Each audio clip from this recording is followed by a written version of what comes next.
ಜ್ಯೋತಿಷ್ಯ ಎಲ್ಲ ಸುಳ್ಳು, ಕಷ್ಟಪಟ್ಟರೆ ಎಲ್ಲ ಸಿಗುತ್ತೆ ಅಂತ ಅದನ್ನು ದಯವಿಟ್ಟು IAS IPS IRS IFSಗೆಲ್ಲ ಅಪ್ಲೈ ಮಾಡಿ ನೋಡಿ.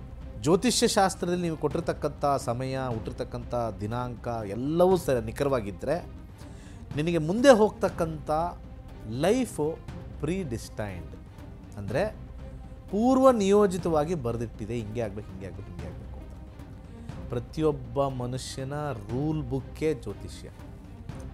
ಭಗವಂತನಿಗೆ ಸಮಯ ದೊಡ್ಡದು, ನಮ್ಮ ಸಮಯ ಚಿಕ್ಕದು. ನಮ್ಮ ಆತ್ಮಗಳಲ್ಲಿ ಸಮಯಕ್ಕೆ ಚೇಂಜ್ ಆಗ್ತಾ ಇರುತ್ತೆ. ಆತ್ಮಕ್ಕೆ ಎಂಜಾಯ್ಮೆಂಟ್ ಇಲ್ಲ, ಆತ್ಮಕ್ಕೆ ಸಾವಿಲ್ಲ, ದೇಹಕ್ಕೆ ಮಾತ್ರ. ಜಾತಕದಲ್ಲಿ 1ನೇ ಮನೆ, 6ನೇ ಮನೆ, 10ನೇ ಮನೆ ಸೂಚ್ಯಾಂಕ ಇದ್ದರೆ ಮಾತ್ರನೇ ಅವರು IAS ಆಗೋದು. ಅದು ದಶಾದಲ್ಲಿ ಬುಕ್ತಿಲಿ ಎಕ್ಸಾಮ್ ಬರೆಯೋ ಟೈಮಲ್ಲಿ ಆ ಕಾಂಬಿನೇಷನ್ ರನ್ ಆಗಬೇಕು. That is predestined. ಇಂಥವ್ನು ಹಿಂಗೆ ಆಗಬೇಕು, ಹಿಂಗೆ ಆಗಬೇಕು ಅಂತ ಮ್ಯಾನ್ಯಲ್ ಅಂತಾರು ಕರಿತಿರೋ ಅಥವಾ ನಿಮ್ಮ GPS ಅಂತಾರು ಕರಿತಿರೋ, astrology shows the way, the true astrology. ಅದಕ್ಕೆ ಜ್ಯೋತಿಷ್ಯ ಕಲೀರಿ.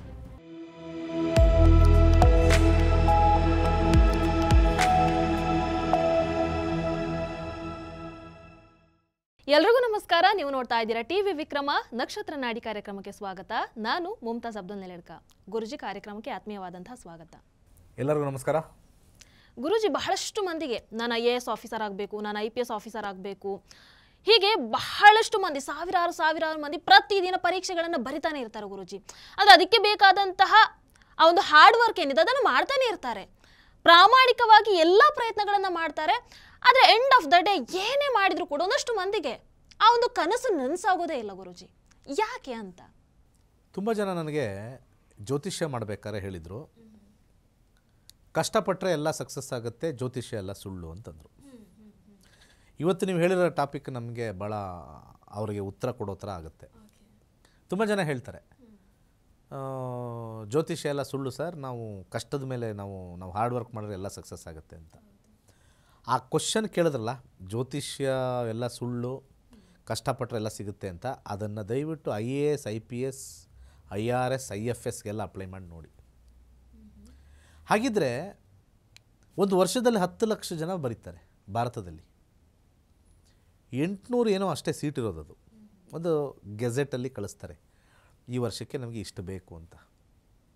800 ಜನ ಮಾತ್ರ ಬರೀತಾರೆ. ಹಾಗಿದ್ದರೆ ಆ 800 ಜನನ್ನ ನಾವು ಒಂದು ಸೈಡಲ್ಲಿಟ್ಟು ಇನ್ನು ಮಿಕ್ಕ 9 ಲಕ್ಷದ ಚಿಲ್ಲರೆ ಬುದ್ಧಿವಂತರು ಅಲ್ವಾ ಅವ್ರಿಗಿನ? ಒಂದು ಆಲೋಚನೆ ಮಾಡಿ. ಅವ್ರಿಗಿನ ಬುದ್ಧಿವಂತರು ಯಾರೂ ಇರಲಿಲ್ಲ 9 ಲಕ್ಷದಿಂದಿಲ್ಲ, ಅವ್ರು ಅಷ್ಟು ಜನ ಮಾತ್ರ ಬುದ್ಧಿವಂತರ. ಯಾಕೆಂದರೆ IAS ಅಂತಂದರೆ IPS ಅಂತಂದರೆ ಎಷ್ಟೊಂದು ವಿಚಾರ ಇರಬೇಕು. ಬರೀ ನಾಲೆಜ್ ಒಂದೇ ಇಲ್ಲ, ಮ್ಯಾನೇಜ್ಮೆಂಟ್ ಬರಬೇಕು, ಸ್ಟಾಫಿಂಗ್ ಬರಬೇಕು, ಪ್ಲ್ಯಾನಿಂಗ್ ಬರಬೇಕು, ಹಾರ್ಡ್ ವರ್ಕರ್ ಇರಬೇಕು, ಸ್ಮಾರ್ಟ್ ವರ್ಕರ್ ಇರಬೇಕು, ಎಲ್ಲ ಸೇರಿರುತ್ತೆ. ಆ 800 ಜನ 900 ಜನ ಸೆಲೆಕ್ಟ್ ಆಗಿರೋರು ಬಿಟ್ಟು ಇನ್ನೂ 9 ಲಕ್ಷದಲ್ಲಿ ಅವ್ರಿಗಿನ್ನ ಸ್ಟ್ರಾಂಗ್ ಆಗಿರೋರು, ಎಲ್ಲ ವಿಚಾರದಲ್ಲೂ ಸ್ಟ್ರಾಂಗ್ ಆಗಿರೋರು ತುಂಬ ಜನ ಇರ್ತಾರೆ. ಅವ್ರು ಯಾಕೆ ಸೆಲೆಕ್ಟ್ ಆಗಿಲ್ಲ? ಹಾಗೆ ಆ 800 ಜನ ಸತತವಾಗಿ 24/7 ಎಲ್ಲರೂ ವರ್ಕ್ ಮಾಡಿದ್ದಾರೆ ಅಂದ್ಕೊಳ್ಳೋಣ. ಅವರು 1 ವರ್ಷ ವರ್ಕ್ ಮಾಡಿದರೆ ಇಲ್ಲಿ ಈ ಕಡೆ ಇರೋರು ಇನ್ನೂ 2 ವರ್ಷ ವರ್ಕ್ ಮಾಡಿದ್ದಾರೆ. ಸೊ ಹಾಗಿದ್ರೆ ಹಾರ್ಡ್ ವರ್ಕ್ ಮಾಡಿರ್ತಕ್ಕಂಥವ್ರಿಗೆ ಯಾಕೆ ಅದು ಸಿಕ್ಕಿಲ್ಲ ಈ ಕಡೆ ಇರೋರಿಗೆ? ಅದನ್ನು ಕರ್ಮಫಲ ಅಂತ ನಾವು ಹೇಳ್ತೀವಿ ಮೊದಲು. ಅದಕ್ಕೆ ಜ್ಯೋತಿಷ್ಯ ಶಾಸ್ತ್ರದಲ್ಲಿ ನೀನೇ ಕಷ್ಟಪಡು, ನಿನ್ನ ಪೂರ್ವ ಜನ್ಮದ ಸುಕೃತದಿಂದ ಮಾತ್ರವೇ ನಿನಗೆ ಈಗ ಫಲ ಬರೋದು. ಅದನ್ನು ಯಾರಿಗೂ ರಿವೀಲ್ ಮಾಡ್ದಲೆ ಪಾರ್ವತಿಗೆ ರಿವೀಲ್ ಮಾಡಿರ್ತಕ್ಕಂಥದ್ದೇ ಜ್ಯೋತಿಷ್ಯ. ಜ್ಯೋತಿಷ್ಯ ಶಾಸ್ತ್ರದಲ್ಲಿ ನೀವು ಕೊಟ್ಟಿರ್ತಕ್ಕಂಥ ಸಮಯ, ಹುಟ್ಟಿರ್ತಕ್ಕಂಥ ದಿನಾಂಕ ಎಲ್ಲವೂ ನಿಖರವಾಗಿದ್ದರೆ ನಿನಗೆ ಮುಂದೆ ಹೋಗ್ತಕ್ಕಂಥ ಲೈಫು ಪ್ರೀ ಡಿಸ್ಟೈನ್ಡ್, ಅಂದರೆ ಪೂರ್ವ ನಿಯೋಜಿತವಾಗಿ ಬರೆದಿಟ್ಟಿದೆ. ಹಿಂಗೆ ಆಗಬೇಕು, ಹಿಂಗೆ ಆಗಬೇಕು, ಹಿಂಗೆ ಆಗಬೇಕು ಅಂತ. ನಾವು ಒಂದು ಜಾಬ್ಗೆ ಹೋದರೆ ಒಂದು ನಿಯಮ ಇರುತ್ತೆ, ಹೆಂಗೆ ಕೆಲಸ ಮಾಡಬೇಕು ಅಂತ. ಬೆಳಿಗ್ಗೆ 9 ಗಂಟೆಗೆ ಬರಬೇಕು, ಸಂಜೆ 5 ಗಂಟೆ ಹೋಗಬೇಕು, ಮಧ್ಯಾಹ್ನ 1 ಗಂಟೆಗೆ ಊಟ ಇರುತ್ತೆ. ಸೊ ಇಷ್ಟು ವರ್ಷ ನೀವು ಇದನ್ನೇ ನೀವು ಪಾಲಿಸಬೇಕು. ಇದೇ ರೂಲ್ ಬುಕ್ ಅಂತಿರುತ್ತೆ. ಪ್ರತಿಯೊಬ್ಬ ಮನುಷ್ಯನ ರೂಲ್ ಬುಕ್ಕೇ ಜ್ಯೋತಿಷ್ಯ.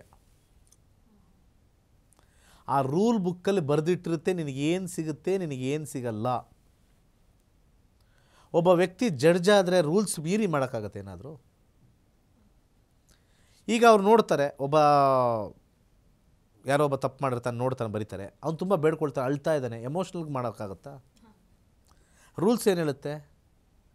ತಪ್ಪು ಮಾಡಿದರೆ ಇಷ್ಟಿಷ್ಟು ಶಿಕ್ಷೆ ಇರುತ್ತೆ, ಅದನ್ನು ಕ್ಯಾಲ್ಕುಲೇಟ್ ಮಾಡಿ ಬರೀಬೇಕು. ಎಮೋಷನ್ಗೆ ಅಲ್ಲಿ ದಾರಿ ಇದೆಯಾ? ರೂಲ್ ಬುಕ್ ಬಂತಲ್ವಾ? ಹಾಗೆ ಯಾರೋ ಒಬ್ಬರಿಗೆ ಕಷ್ಟ ಬಂದಿದೆ ಅವರ ಕರ್ಮದಿಂದ ಅಂತಂದರೆ ನಾವು ಸಹಾಯವನ್ನು ಮಾಡ್ಬೋದೇ ಹೊರತು ನಾನು ಅನುಕಂಪ ಹೆಂಗೆ ತೋರ್ಸೋಕ್ಕಾಗತ್ತೆ ಅವ್ರ ಕರ್ಮಕ್ಕೆ? ಅವರ ಹಿಂದಿನ ಸ್ಟೋರಿ ದೇವ್ರು ಬಂದು ಹೇಳಿದ್ರೆ ನಮಗೆ ಬೇಜಾರಾಗುತ್ತೆ. ನೋಡಪ್ಪ, ಹೋದ ಜನ್ಮದಲ್ಲಿ ಒಂದು 100 ಜನನ ಕೊಂದಿದ್ದ, ಅವನು ಪಾಪ ಮುಗಿದಿರಲಿಲ್ಲ, ಅದಕ್ಕೆ ಬಿಟ್ಟೆ. ಅವನು ಸತ್ತ ಆದಮೇಲೆ ಇವಾಗ ಬಂದಿದ್ದಾನೆ, ಹಿಂದಿನ ಜನ್ಮದ 100 ಜನರ ಕೊಲೆಯನ್ನು ಈ ಜನ್ಮದಲ್ಲಿ ನಾನು ವಾಪಸ್ ತಗೋಬೇಕಾಗತ್ತೆ. ಅದಕ್ಕೆ ಕರ್ಮ ರಿಟರ್ನ್ಸ್ ಅಂತ ಕರೀತಾರೆ. ದಿ ಮಮ್ಮಿ ರಿಟರ್ನ್ಸ್ ಅಂತ ಒಂದು ಮೂವಿ ಬಂತಲ್ಲ, ಕರ್ಮ ರಿಟರ್ನ್ಸ್, ಮಮ್ಮಿ ರಿಟರ್ನ್ಸ್, ಎರಡೂ ಒಂದೇನೆ. ಆ ರೀತಿಯಾಗಿರ್ತಕ್ಕಂಥ ನಮ್ಮ ಜೀವನದಲ್ಲಿ when karma returns you have to undergo. ನಾವು ಈ ಸಮಯದಲ್ಲಿ ಓಕೆ ನಮ್ಮನ್ನೆಲ್ಲ ಒಳ್ಳೇದು ಮಾಡಿದೆ, ನಾನು ಒಳ್ಳೆಯವನಿದ್ದೀನಿ, ಎಲ್ಲ ಚೆನ್ನಾಗಿದ್ದೀನಿ, ನಾನು ಯಾರಿಗೂ ಒಂದು ಇರುವೇನೂ ಸಹಿಸಿಲ್ಲ, ಹೋದ ಜನ್ಮದಲ್ಲಿ ನಿನ್ನ ಆತ್ಮ ಏನಪ್ಪ ಮಾಡ್ತೋ? So undergo this pain, you will next ಜನ್ಮದಲ್ಲಿ ಯು ವಿಲ್ ಬಿಕಮ್ ಕರೆಕ್ಟೆಡ್. ಒಂದು ತಿಳ್ಕೊಳ್ಳಿ, ಭಗವಂತನಿಗೆ ಸಮಯ ದೊಡ್ಡದು, ನಮ್ಮ ಸಮಯ ಚಿಕ್ಕದು. ನಮ್ಮ ಆತ್ಮಗಳಲ್ಲಿ ಸಮಯಕ್ಕೆ ಚೇಂಜ್ ಆಗ್ತಾ ಇರುತ್ತೆ. ಯಾಕೆಂದರೆ ನಮ್ಮ ಆತ್ಮ ಇವಾಗ ಬಂದಿದ್ದೀವಲ್ವಾ, ನಾವು 60 ಇಯರ್ಸ್ ಆಗೋಷ್ಟಕ್ಕೆ ಫುಲ್ ಎಂಜಾಯ್ ಮಾಡಬೇಕು. ನಮ್ಮ ಮನಸ್ಸೆಲ್ಲ ಅದೇ ಅಲ್ವಾ? ಬಟ್ ಈ ಆತ್ಮಕ್ಕೆ ಎಂಜಾಯ್ಮೆಂಟ್ ಇಲ್ಲ, ಆತ್ಮಕ್ಕೆ ಸಾವಿಲ್ಲ, ದೇಹಕ್ಕೆ ಮಾತ್ರ. ಸೊ ನಾವೆಲ್ಲ ಒಳಗಡೆ ಇರ್ತಕ್ಕಂಥ ಬಯಕೆಗಳೆಲ್ಲ ನಾವು ನೋಡಿದ್ರೆ ಇಟ್ ಈಸ್ ಶಾರ್ಟ್ ಟರ್ಮ್ ಬಯಕೆ. ಸೊ ಹಾಗಿದ್ದಾಗ ನಾವು ಆ ಶಾರ್ಟ್ ಟರ್ಮಲ್ಲಿ ಸಿಕ್ಕಾಪಟ್ಟೆ ಹಾರ್ಡ್ ವರ್ಕ್ ಮಾಡ್ತೀವಿ, ಸಿಕ್ಕಿಲ್ಲ ಅಂತಂದಾಗ ನಮಗೆ ಬೇಸರ ಆಗುತ್ತೆ. ಕೆಲವ್ರಿಗೆ ಸಿಗುತ್ತೆ. ಅದ್ರ ಜೊತೆಗೆ ಭಾಳ ಇಂಪಾರ್ಟೆಂಟ್ ಆಗಿರ್ತಕ್ಕಂಥದ್ದು, ಜಾತಕದಲ್ಲಿ 1ನೇ ಮನೆ, 6ನೇ ಮನೆ, 10ನೇ ಮನೆ ಸೂಚ್ಯಾಂಕ ಇದ್ದರೆ ಮಾತ್ರನೇ ಅವರು IAS ಆಗೋದು. ಅದು ದಶಾದಲ್ಲಿ ಬುಕ್ತಿಲಿ ಎಕ್ಸಾಮ್ ಬರೆಯೋ ಟೈಮಲ್ಲಿ ಆ ಕಾಂಬಿನೇಷನ್ ರನ್ ಆಗಬೇಕು. That is predestined. ಇಂಥವ್ನು ಹಿಂಗೆ ಆಗಬೇಕು, ಹಿಂಗೆ ಆಗಬೇಕು ಅಂತ. ಎಷ್ಟೋ ಜನ ಕರಿಯರ್ ಹಾಳು ಮಾಡ್ಕೊಂಡಿದ್ದಾರೆ IASಗೆ ಹೋಗ್ಬಿಟ್ಟು.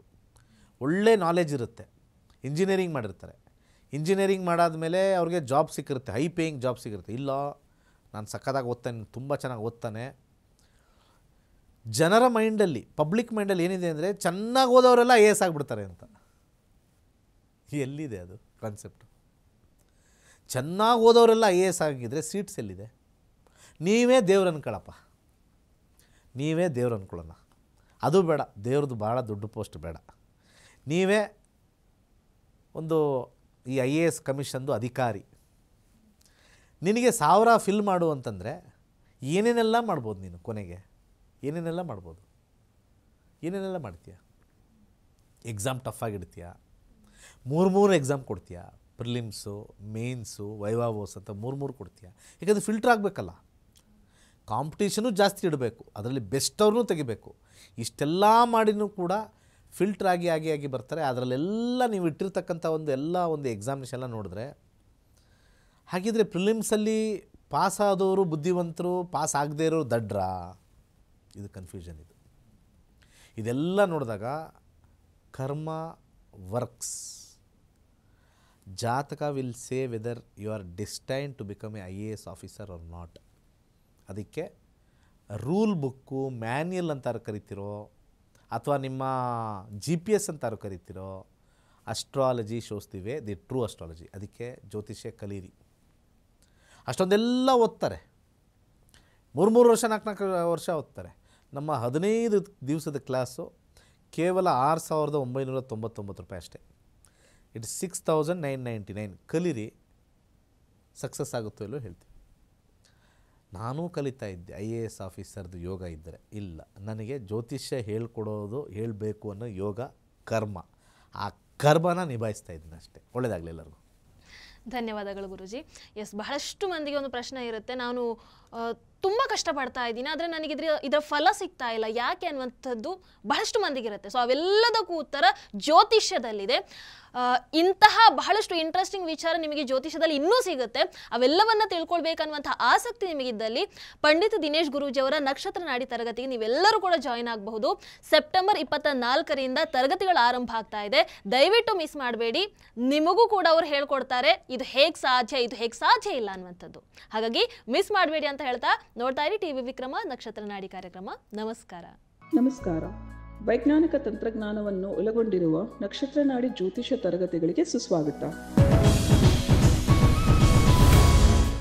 ಈ ತರಗತಿಗಳಲ್ಲಿ ಗುರುಜಿಯವರು ಕಲಿಸಿಕೊಡಲಿರುವ ವಿಚಾರಗಳೇನೆಂದರೆ, ನಮ್ಮ ಬ್ರಹ್ಮಾಂಡದ ಸೃಷ್ಟಿ, ವಿಷ್ಣುವಿನ ದಶಾವತಾರಗಳಲ್ಲಿ ವೈಜ್ಞಾನಿಕ ಆಧಾರ, 4 ಯುಗಗಳು, ಉತ್ತರ ಧ್ರುವದ ಪ್ರಾಮುಖ್ಯತೆ, ನಕ್ಷತ್ರಗಳು, ರಾಶಿಗಳು, ರಾಹು ಮತ್ತು ಕೇತು ಪುರಾಣ, ರಾಶಿ ಚಕ್ರದಲ್ಲಿ 27 ನಕ್ಷತ್ರಗಳ ಸ್ಥಾನ, ರಾಶಿ ಚಕ್ರದ ಡಿಗ್ರಿ ಲೆಕ್ಕಾಚಾರ, ನಕ್ಷತ್ರದ 108 ಪಾದಗಳು, ದಶಾ ಲೆಕ್ಕಾಚಾರ, ರಾಶಿ ಚಕ್ರದ ಗುಣಲಕ್ಷಣಗಳು, ಲಗ್ನದ ಪ್ರಾಮುಖ್ಯತೆ, ಲಗ್ನ ಲೆಕ್ಕಾಚಾರ, ದಿನದಲ್ಲಿ ಲಗ್ನವನ್ನು ಕಂಡುಹಿಡಿಯುವ ಸರಳ ಲೆಕ್ಕಾಚಾರ, ಲಗ್ನದಿಂದ ವಿವಿಧ ಮನೆಗಳಿನ ಗ್ರಹಗಳು, ನಕ್ಷತ್ರ ನಾಡಿ ತತ್ವಗಳು, ಗ್ರಹಾಧಿಪತಿ, ನಕ್ಷತ್ರಾಧಿಪತಿ, ಉಪನಕ್ಷತ್ರಾಧಿಪತಿ ಲೆಕ್ಕಾಚಾರ, ಪ್ರಶ್ನಾಶಾಸ್ತ್ರದ 249 ವಿಭಾಗಗಳ ಲೆಕ್ಕಾಚಾರ, ವಿಶ್ಲೇಷಣೆಯಲ್ಲಿ ದಶ, ಭುಕ್ತಿ, ಅಂತರ್ಭುಕ್ತಿಯ ಅರ್ಥ, ಜಾತಕದಲ್ಲಿ ಶಿಕ್ಷಣಕ್ಕೆ ಆಯ್ದುಕೊಳ್ಳಬಹುದಾದ ಕೋರ್ಸ್, ಉದ್ಯೋಗ ಅಥವಾ ವ್ಯವಹಾರದಲ್ಲಿ ಕ್ಷೇತ್ರದ ಆಯ್ಕೆ, ಯಶಸ್ಸಿನ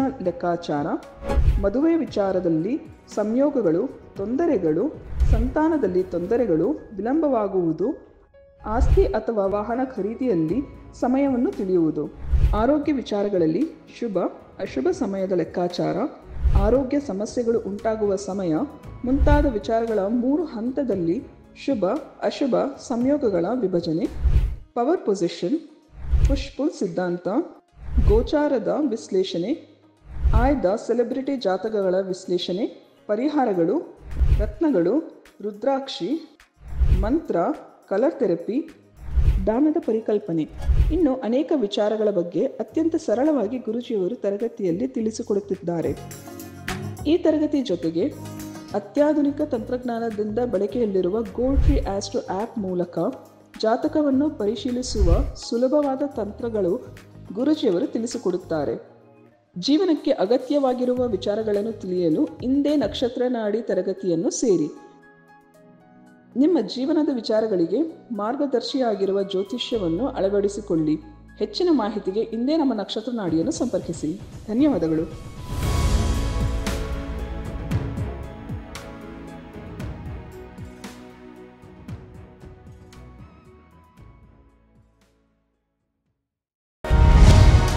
ಟಿವಿ ವಿಕ್ರಮ, ದೇಶ ನಿಮ್ಮ ಕೈಯಲ್ಲಿ. ಈ ಕಾರ್ಯಕ್ರಮ ನಿಮಗೆ ಇಷ್ಟ ಆಗಿದ್ದಲ್ಲಿ ಲೈಕ್, ಶೇರ್ ಹಾಗೂ ಕಮೆಂಟ್ ಮಾಡಿ. ಟಿವಿ ವಿಕ್ರಮದ ಕಾರ್ಯಕ್ರಮಗಳನ್ನು ನಿರಂತರವಾಗಿ ವೀಕ್ಷಿಸಲು ಸಬ್ಸ್ಕ್ರೈಬ್ ಮಾಡಿ, ಬೆಲ್ ಐಕನ್ ಒತ್ತಿ.